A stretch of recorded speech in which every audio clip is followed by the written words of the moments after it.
It's you turtles. Yeah, and we didn't make that hole, you wacko. Oh no. Yeah, you wacko. Hey, everybody. Welcome to another exciting edition of Turtle Talk. But you best believe I'm not alone. Y'all know me. I'm Dave Wonder.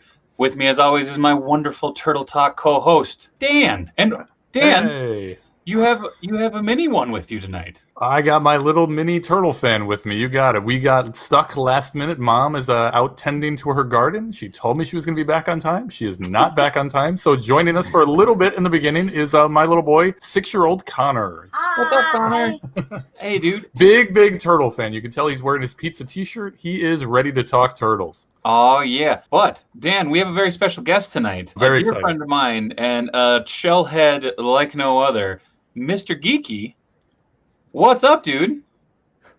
Oh, hello! Hello! And welcome. What's going on, man? Hey! So, Nice. also, hello to everybody in the chat. I saw it already popping off super early. So, yeah, Mitch Falcon, like I said, Mr. Geeky, he'd be plugging you Mitch, left my and right. hero. Right Man. on. There's Speeky-Geeky. Yes, Mitch Falcon. Dan has a tiny organic with him tonight. But yes, hello everybody in the chat. Maybe I'll have to make a Turtle Talk emote. What do you guys think? Oh, that'd be great. We'll get to that for sure. Because we have a little one with us, I would like to toss it out there to Connor real quick. Connor, who's your favorite Ninja Turtle? Krang. Krang? Oh no! He's always been a fan. He's always been a fan of the show. He has loved turtles since he was playing with like my random figures when he was 2. He started his own collection when he was 3, but he has always gravitated towards the villains, towards the mutants, and away from the turtles. See, you guys balance one I've another. got all the turtles. You do have all the turtles, yes. We I have all 4 plus 4 turtles. definitely have to have the good guys. Oh, look at this. Yeah. Do you know who that was? Yeah, April's dad. Yes, April's dad. Yes, he Ooh, knows he's his good. He's good. We just watched without even thinking about doing this the show today. We just watched a turtle movie yesterday, and it wasn't even prompted by me. It was his idea. Do you remember the movie that we watched? Out of the shadows. Yeah. Ooh, it's a good one. It was a good one. It wasn't one that I'd seen in a while, and I don't have a ton of thoughts on it, other than I love that Bebop and Rocksteady finally got represented on the on the big screen. Right? What was your most interesting part that you found in the movie? I just realized if I swap you two, it's perfectly scaled for Oh, there you Connor go. and Perfect. Beautiful. What did you find that was interesting in Out of the Shadows? When Shredder was frozen, there was a neutrino by him. Yeah. Have you seen this movie? Do you know what we're talking about? I did not know about the neutrino in the background in the. I didn't catch that. Yeah. Shredder gets frozen by spoilers in the chat if you haven't seen this movie from 2016. I was going to say it's been out for a bit. We're out the 5-year range, Yeah, so we're good. it's a pretty good movie. It's a pretty good movie. Okay, there you go. If Shredder gets frozen by Krang at the end, and that's the end, like that's the write-off of Shredder. That was just the end of him. He gets totally written off as Krang's underling gets frozen, and Krang puts him into his collection. The floor drops out, and Shredder drops down, completely frozen. And as he's being put onto his place, onto Krang's shelf or whatever it is, you can see other frozen objects behind him. I think one of them is a Triceraton that we couldn't see, but one of the other objects was definitely a neutrino, which I was blown away by. I love that detail. Yeah, awesome. It was awesome, yeah. That one was a living cartoon, as I like to put it. That it was so much fun to watch. Like the first Bay film, wasn't as big a fan. The second one, I'm like, I bought it the day it came out. I had so much fun with that movie. Tanks driving through trees. They're skydiving without chutes. It's fantastic. Well, one did. Oh, he did have it. One had a parachute. It's right. Fast and the Raphael Furious did. for turtles. You can't get any better than this. I love me some Fast Wow, and the Furious. person. He's raiding. All the little Look ones what are some- must look against what someone tonight. said in chat. Well, I don't have the chat. What do you mean? What did somebody say in chat? I don't know. I said that you're a huge nerd in that, and Oh, my son has dropped into the chat. He's I said Oh, I that you're love a huge that. nerd and I'm the coolest kid in school. or I guess I should say little Geeky, not my son, my little Geeky, who's a recurring character on my channel. Unsubscribe. No, just Okay, kidding. all right. Hey, And the wheels are falling off the down truck. here. It didn't take long. It never does. But Mr. Geeky, I gotta ask, who's your favorite turtle? That's a good question. We've all tossed ours out there. Well, I mean, which iteration are we saying up to today? Are we saying which incarnation of? Because I've had favorite turtles for different versions, right? I'm saying you get one out of 4, sometimes 5 turtles, but out of any iteration. This is why it's a difficult question. Because you basically have to average out your answers. Okay. I mean, across many of the boards... Get out, Pale Aragorn. It's a tie between Donnie and Mikey, right? And it's... Maybe... Can I explain it? Can I... Sure. Oh, absolutely. Right. So, Donnie... In the early days, Donnie was always my favorite because even before I think I knew him on a larger level, I appreciated the fact that his bow stick allowed you to get further in the game. Okay, I like that. But in the cartoon, I mean, I identified with kind of between him and Mikey in that, it's like I was kind of into the tech geeky kind of stuff, right? I mean, that was my jam. And Mikey was the party dude, so I'm like, that could be me someday. I could be cool enough to be the party dude, but I liked his attitude. I liked that he brought levity to not necessarily the Fred Wolf animated, because the Fred Wolf animated was always had a lot of levity to it, but in general, his attitude allowed kind of a breath of fresh air for kind of, some of the situations they got themselves into where it helped to make it more bearable, right? Yeah. So I appreciated that about him. I feel like without Mikey in the mix, it would be a really big loss. It'd be a really dark time, that's for sure. Yeah.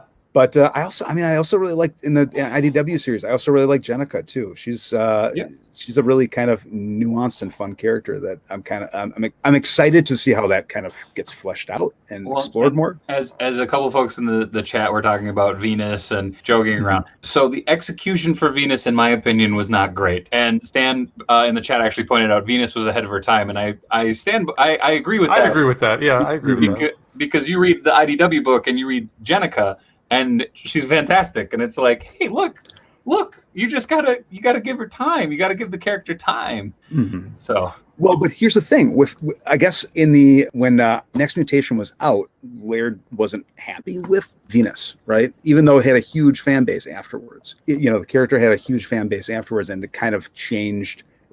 Venus is not the same as Jennika. They're very different characters, but both were like very much identified as not being familial to the brothers. Yeah. And I think that was more like the bigger issue there was that was kind of a big deal for the time that it was identified that they weren't actual family and blood. Yeah. Right. And it's kind of like, ooh, they were all together like that. Yeah. Yeah.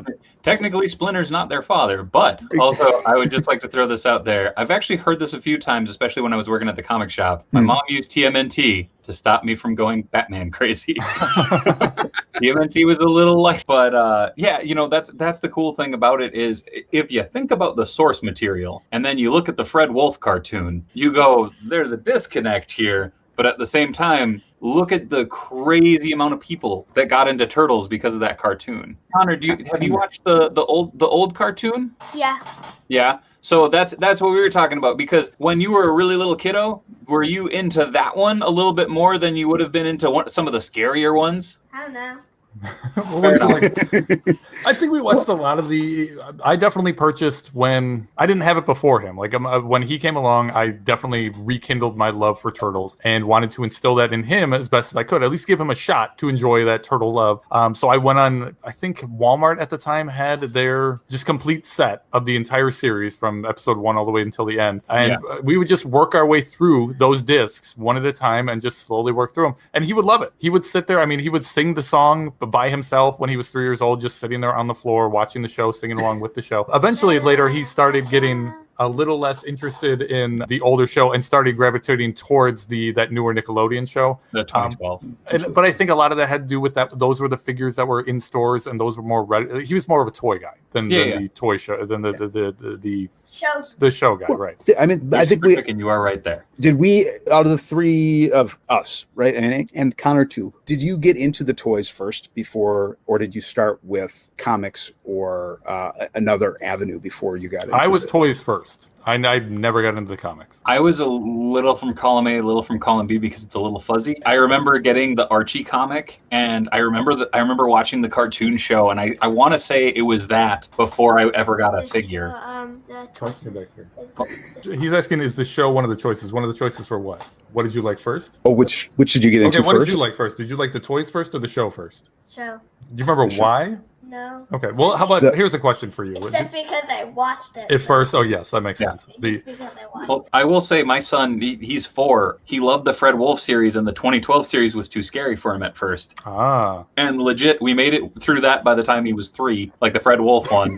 And like probably about 3-4 months ago, he was like, "Oh, can we watch Turtles?" I'm like, "Yeah, do you want to watch this one or this one?" And he's like, "I want to watch this one." And I'm like, "That's the one that you thought was scary." He's like, "I'm old now. I'm old ready now. I'm a big boy now." I'm like, "Okay." That's the way, and Connor kind of gets that way too. Like, for example, he loved Monsters Inc. when he was a baby. And I say baby when he was 1, maybe 1.5. When he got to be about 2.5, he was terrified of Monsters Inc. And he wasn't afraid of the monsters. He wasn't afraid of the characters. He was only afraid of that one scene where George Sanderson gets a Band-Aid ripped off. Yeah. He didn't like the yelling, like the real world, the parts that he can relate to, the pain parts. The same thing in Monsters University where they're running through that tunnel of spiky balls. He didn't like the part where the guys were getting stabbed by the balls. And so because of that. The first one. Yeah, I said the first one. Only the first one. Oh, only the first one. Okay, so he's saying only the first one. So then same thing happens in... Oh, you know what happened? Then first pandemic hits last year, and he hadn't seen the Turtle movies yet. But neither of us had ever sat through all of the Star Wars movies. And he was interested in them because he'd been sitting there watching all these YouTube videos about his YouTubers watching all these Star Wars stuff and talking about Star Wars. So I said, okay. Didn't even get the Death Star. That's not true. Make sure that you're talking towards the microphone. But yeah, you got all sorts of toys for Star Wars. And he fell in love with it because in the pandemic, we sat there and 1 movie a day for 9 days in a row. We would work our way through the Star Wars movies. And his favorite part of those Star Wars movies was the scary parts, was the Wampa, was the Rancor. Was Jabba the Hutt. And Jabba the Hutt and all of those creatures in that. And none of that scared him. So when those creatures didn't scare him, because I agreed, because they're awesome. When I realized that the creatures weren't scaring him, I'm like, okay, maybe he's ready for some other stuff. So that's when we started adventuring into the newer Turtle movies, like the 2012. Is that the first newer one? The first Bay film? Yes. Yeah, I want to say that was like 12 or 14, 2014, I think. Yeah, that sounds right. And then Out of the Shadows was 2016. Mm-hmm. Out of the Shadows, like I said, we watched it last night. He was fine with Krang, who looks absolutely terrifying, and then and even Bebop and Rocksteady, the other 2 mutants in the movie, they're also terrifying. But the part that he didn't like was the mutating part, when they actually the turning part, the part that looks like they're in pain. That's the part that he can't handle. It's never about. It's never relatable. About being too scary monster-wise. It's always about, well, that probably would hurt me. So if that hurts me, I don't want to see it. Like, that's the part he will not sign up. I'm never signing up. Okay, you got it. I wasn't even going to watch the Crane part, but I did. You were very brave. You did great. So brave. Absolutely. Mr. Geeky. I'm sorry. So, funny story. I've known Mr. Geeky for a very long time, from my time working at the comic shop. Okay. And so I'm having a very hard time. It's like with you, Dan. I knew you as Mark Bitters first. Sure. Before I knew you were Dan. Mr. Geeky, I knew by another name, so I'm trying real hard not to slip. You've done great so far. So far, so good. But yeah, so that brings up an interesting thing. So, like, kind of, what was your first intro? But, it's also, what was your I'll be right back. Okay. Thank you, Mitch Falcon. Throwing out a plug for Hot Comics and Collectibles. Nice. Yes, he is the Mr. Geeky. That's actually a jab at me by proxy. Changed my screen name one time. But for the live action movies, what movie do you think captures it the best? Because the fascinating thing to me is I know my answer, like right off the bat. Mm-hmm. But it's also of where you came into Turtles, how you came into Turtles, and all that. So for me, it's the 1990, first Turtles movie. Like, that one encapsulates it so perfectly for me personally. But it's fascinating to hear other people's thoughts, because don't get me wrong, Secret of the Ooze is still my favorite movie out of them. That's because you were 12 when it came out, right? I totally agree with you. I'm in the exact same boat. When did Secret of the Ooze come out? 92? 92, I want Yeah, to say. yeah. It was just a couple years after the first one. I was 5. Little boy. I am a child. Knowing what I know now versus what I knew back then, looking back on it right now, I totally agree with you. The first movie is absolutely, to me, the one that represents Ninja Turtles the best. It's to me, the most true to comic form. But like I'm in the exact same boat as you, Dave. The second movie was right in my wheelhouse when I was watching that movie, Home Alone 2, like Hook. You know what I mean? Those types of movies will always have a spot in my heart, and they're always going to be at the top of my favorite movies list because I was in that age where I was in that yummy phase where I love grape soda, where I love, candy. Like, you know what I mean? When I just love silly stuff like that. And I feel like Ninja Turtles 2 falls right in there, and I still have not let go of it. Mr. Geeky? I love it too. Okay, great. I was Secret of the Ooze. I mean, I here's the thing. The first one I liked, and I think I saw it on. I think I had like a birthday party around the first one, and I heavily enjoyed the movie. But I think I liked Ooze. I felt that the first one was the closest to Mirage, right? And so, fun fact with that is that I started with Mirage for the comics, and my parents didn't thought that was too mature for me at the time. So they were like, "What?" But they could see I really liked Ninja Turtles, and they could see I really, but there was still, there was some adult stuff in there, and so they were like, "Okay, but how?" To put it nicely, exactly. Yeah. I mean, it was ninjas. There was ninja stuff. So they were like, "Well, here's Archie. Here's this other series you can do." But I was like, I enjoyed it, but I was also wise to it. So every time I go into the comic shop, I would buy the Archie comic, but I would read the Mirage while I was still in there. Yeah. And it wasn't until I was older that I went back and I picked up all the Mirage too. Yeah. But okay, that's a side note. The Ooze I liked, I think, better than the first one because you actually got to see the mutation process. Yeah, you got to see some brand new characters that you hadn't seen before with Toka and Raza, and it was the closest thing at the time to getting a Bebop and Rocksteady on film. Mm-hmm. They clearly were not Bebop and Rocksteady, but it was still, it was still. We didn't care, right? We didn't care, right? We didn't care. And there was characters to us, yeah. You got mutated henchmen, right? That's all that mattered. And it was Henson done, so it's it was great. Yeah. And the funny thing is, I always look at the first and the second as the two that embody those two the best, because Mirage is the 90, and I would argue that Archie is the Secret of the Ooze, because you have that almost like cheese that's just kind of dripping over it a little bit, where you have the goofy, bit with the bouncing clown, and you have a little bit more of the sense of humor, as opposed to we're gonna make it nitty and gritty, and we're doing this as a kind of a ha-ha jab at a bunch of very serious comics. Mm-hmm. But Mitch Falcon, thank you. Secret of the Ooze is a little dumber but funnier. Absolutely. And I absolutely agree. I love both of them. And then number 3, Baltimore is because of it. So. Have you read the plot for 4? The part 4 that wasn't made, and it's such a shame that didn't happen. We're gonna make it because for the folks out in the audience who don't know it, Mr. Geeky, the floor is yours. Give us Teenage Mutant Ninja Turtles 4. Well, I mean, what it kind of seemed like, it was like alternate dimension stuff, right? I mean, there was like a character named Spider. There was all these. It was like this really risque version of April that didn't make it off the drawing board there. The idea was that the Turtles would have another. It ended up kind of happening in the cartoon series in the Fred Wolf, where it was the second mutation, right? They each would have these powers. It's like the second mutation would also be now they can do weird powery kind of things on top of it. It was basically them playing off of Power Rangers and that kind of market. Yeah. If you look at it, I mean, it's kind of the similar idea to what happened with Ghostbusters 2 and Real Ghostbusters, where they're like, oh, we see something really, really exciting and popular happening. We need to lean into this. Mm-hmm. And I think sadly they leaned too far. And I think that's where it kind of hit the snag, as it were, of you're going to do what?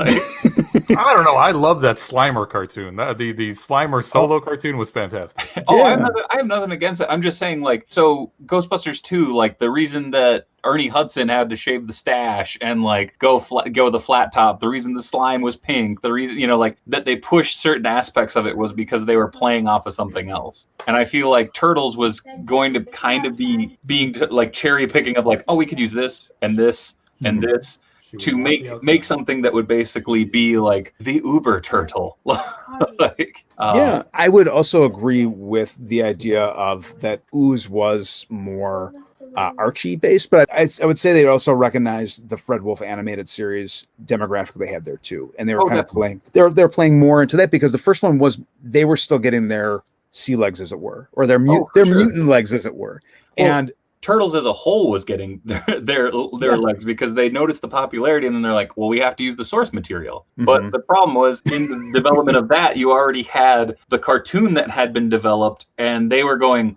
but the comic was so popular because the proof in the pudding hadn't happened with the Fred Wolf cartoon at the time of the beginning of the development of the movie. So they went with the source material that was a known factor. And I'm grateful for it because we did get a crazy cool, I don't know how to describe it, like accurate, like depiction of the Turtles in conjunction with also having the cartoon out. You know what I mean? So you could really see the contrast in the platform of media. Oh, in Secret of the Ooze, Professor Jordan Perry was originally supposed to be an Ultrom. That would have been a bit more interesting. That would have been dope. Ooh, yeah.